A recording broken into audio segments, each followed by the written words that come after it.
विश्वास का सिद्धांत प्राप्त करने के किसी भी क्षेत्र में कार्य करता है।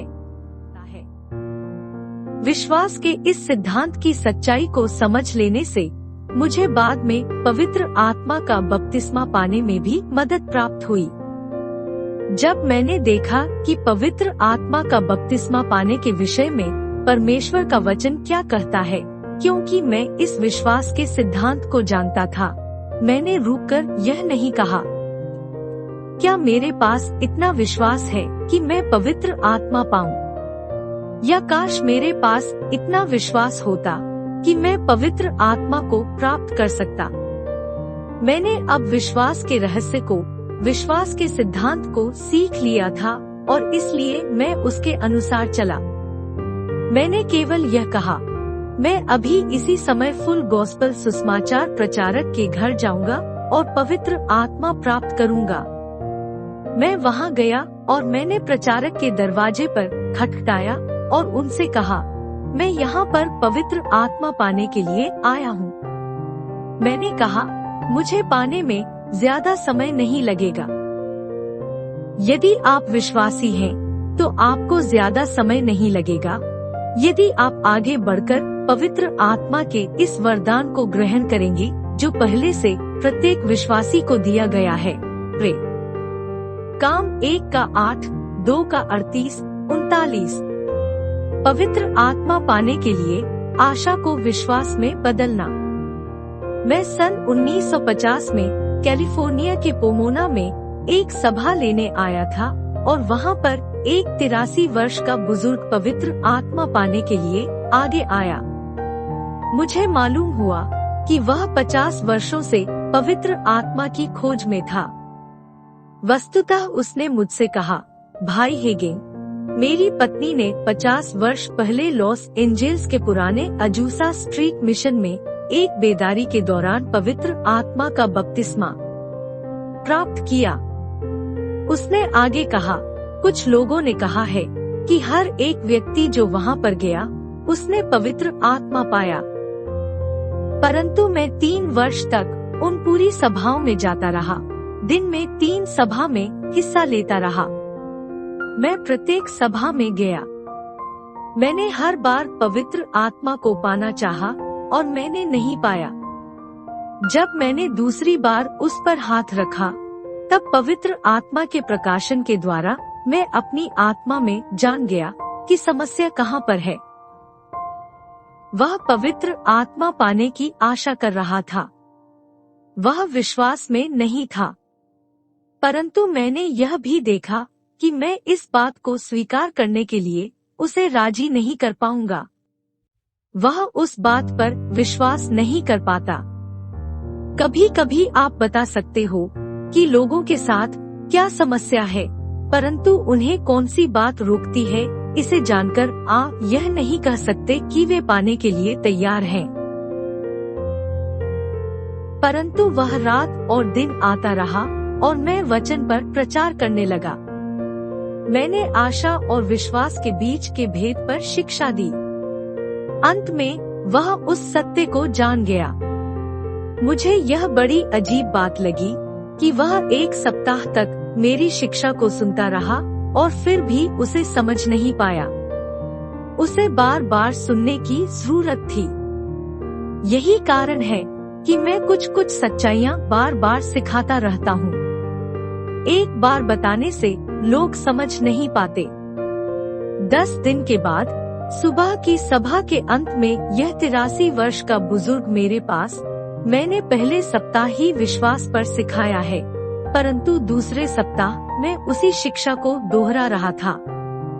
उसने कहा, भाई हेगन, मैं इस सुबह उस बात को समझ पाया।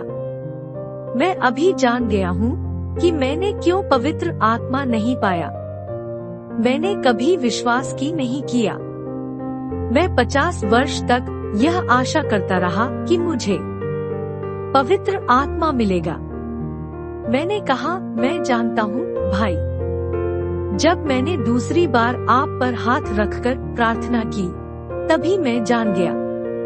पवित्र आत्मा ने उसे मुझ पर प्रकट किया, परंतु मैंने यह भी जाना कि मैं उसे आपको समझा नहीं पाऊंगा। मैंने यह भी जाना कि यदि आप सभा में आते रहेंगे तो स्वयं ही उसे समझ जाएंगे। उसने कहा, आपको मुझे कुछ और समय देना होगा। ठीक है, मैंने कहा, आपको जितना समय चाहिए लीजिए। उसने कहा, आप जानते हैं, इस रास्ते पर मैं पिछले 50 वर्षों से चल रहा हूँ और मुझे रुककर पीछे मुड़ने के लिए और सही दिशा में आगे बढ़ने के लिए कुछ समय लगेगा। मैंने कहा, ठीक है भाई, आपको जितना समय चाहिए लीजिए, सभा में आते रहिए।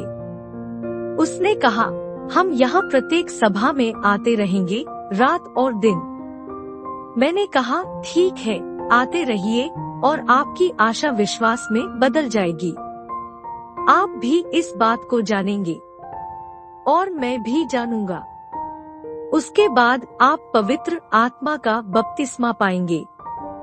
3 दिनों के बाद शुक्रवार की रात जब हमारी सभा समाप्त हुई, तब यह व्यक्ति पासबान के पास और मेरे पास आया और बोला, भाई हेगन, क्या आपका भाई मुझ पर हाथ रखेगा? मैंने अपनी आशा को विश्वास में बदल दिया है। मैं अब पवित्र आत्मा का बपतिस्मा पाने के लिए तैयार हूँ। मैंने कहा, क्या आप पाने की अपेक्षा कर रहे हैं? उसने कहा, जी हाँ, आपके हाथ मुझ पर रखिए और मुझे मिल जाएगा। उस पासवान ने और मैंने उस पर अपने हाथ रखे और तुरंत उसने अपने हाथों को ऊपर उठाया और वह अन्य भाषाओं में बोल रहा था। यह व्यक्ति 50 वर्षों से आशा कर रहा था कि उसे पवित्र आत्मा मिलेगा। आशा का इंतजार अच्छा करती है, परंतु प्राप्त नहीं करती। मित्रों, आशा तो इंतजार तो अच्छा करती है, परंतु वह प्राप्त नहीं कर सकती। कई बार जब प्रार्थना की बात आती है, तब लोग कहते हैं, मैं आशा कर रहा हूँ और प्रार्थना कर रहा हूँ। मैं प्रार्थना कर रहा हूँ और आशा कर रहा हूँ। क्या आपने कभी ऐसा कुछ सुना? क्या आप ऐसा कहते हैं? यदि आप ऐसा करते हैं, तो खुद को सुधारें। अगली बार जब आप ऐसा कहेंगे, तो खुद को सुधारें और कहें, रुक जाओ, क्योंकि यह विश्वास नहीं है। आप लोगों को यह कहते हुए भी सुनते हैं, हम केवल प्रार्थना कर सकते हैं और आशा कर सकते हैं। यदि आप ऐसा कर रहे हैं, तो आप पहले ही हार गए हैं। मुझे याद है कि कई वर्षों पहले मैं टेक्सास राज्य में एक पासबान के लिए प्रचार कर रहा था और मैं उसके साथ और उसकी पत्नी के साथ पासबान के बंगले में रह रहा था। मुझे लगता है कि वैसा पासबान मैंने दुनिया में नहीं देखा था। उसने कहा, मैं आशा कर रहा हूँ और प्रार्थना कर रहा हूँ, या मैं प्रार्थना कर रहा हूँ और आशा कर रहा हूँ। मुझे आश्चर्य इस बात का हुआ कि वह मेरी हर सभा में बैठता रहा जहाँ पर आशा और विश्वास के भेद के विषय पर शिक्षा दे रहा था, परंतु सब कुछ औंधे घड़े ऊपर पानी के समान था। बड़े आश्चर्य की बात थी। यही कारण है कि हमें इन बातों को दोहराते रहना है, क्योंकि उदाहरण के लिए यह व्यक्ति सभा में बैठा रहा और फिर कोई बात समझ नहीं सका। एक दिन मैं उसके साथ अकेला था और उसने कहा, भाई हेगन, मैं चाहता हूँ कि आप मेरे साथ किसी विषय के लिए प्रार्थना करें। मैंने कहा, ठीक है, क्या बात है? उसने कहा, यहाँ पर एक व्यापारी है। वह मुझे कुछ एकड़ जमीन के साथ झील पर एक केबिन में मुझे इक्विटी शेयर देना चाहता है। उसके केवल $900 उधार है और उसने कहा कि मासिक तौर पर उसे लौटा सकता हूँ या वह उसे चुकता कर देगा और मैं उसे सूद के साथ लौटा दूँ। परंतु उसकी पत्नी ने थोड़ी आपत्ति जताई और उसने कहा कि मैं उसे 30 दिन का समय दूं। यह पासबान चाहता था कि मैं उसके साथ प्रार्थना करूं कि इस व्यापारी के साथ उसका सारा व्यवहार ठीक ठाक हो। पासबान ने कहा, मैं आशा कर रहा हूं और प्रार्थना कर रहा हूँ कि मेरा काम पूरा हो। मैंने इस पासबान की सभाओं में प्रचार किया था और फिर भी वह आशा और विश्वास के बीच का भेद समझ नहीं पाया था। जब उसने कहा, मैं आशा कर रहा हूँ और प्रार्थना कर रहा हूँ, तो मैं बोल पड़ा। मैंने कहा, ठीक है भाई, यदि आप यही करना चाहते हैं तो आप अपना समय बर्बाद कर रहे हैं। मैंने ऐसे ही नहीं कहा क्योंकि एक पल के लिए मैं समझ नहीं पाया कि वह क्या करेगा। जब मैंने ऐसा कहा, हम उसी की कार में यात्रा कर रहे थे। उसने अपनी आंखें घुमाई और एक पल के लिए मैंने सोचा कि वह हमें सड़क से नीचे उतार देगा। फिर उसने कहा, यह सही है। उसने कहा, हाँ, यह सही है। फिर उसने कहा, मैं अपना और परमेश्वर का समय बर्बाद कर रहा हूँ। परंतु वास्तव में मैं परमेश्वर का समय बर्बाद नहीं कर रहा हूँ, क्योंकि आरंभ में उसने मेरी बातें नहीं सुनी थी। मैं अपना ही समय बर्बाद कर रहा हूँ। सारांश रूप में इस पासवान ने अपनी आशा को विश्वास में बदल दिया। अंत में जो कुछ वह चाहता था उसे मिल गया, क्योंकि उसने आशा को त्याग दिया और विश्वास करने लगा। आप देखेंगे कि विश्वास काम को पूरा करता है और विश्वास अब है। बाइबल कहती है, अब विश्वास आशा की हुई वस्तुओं का निश्चय है। इब्रा 11:1। आशा देर तब इंतजार करती है परंतु पाती नहीं। आशा काम को पूरा नहीं करेगी परंतु विश्वास करेगा।